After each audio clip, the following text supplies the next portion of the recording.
مؤسسه کارنگی در امریکا تحقیقات خیلی جالبی رو انجام داد. 85% موفقیت مالی آدم‌ها به شخصیت، نوع ارتباط و تعاملشون با دیگرانه و فقط 15% به تخصص و دانششون بستگی داره.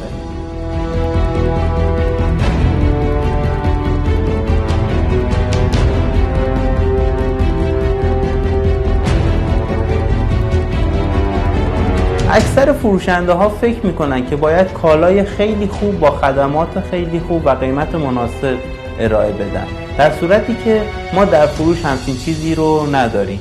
فروش یعنی متقاعد ساختن آدم ها. 91% مشتری ها تا زمانی که از فروشنده خوششون نیاد هیچ کالایی رو خریداری نمی کنن.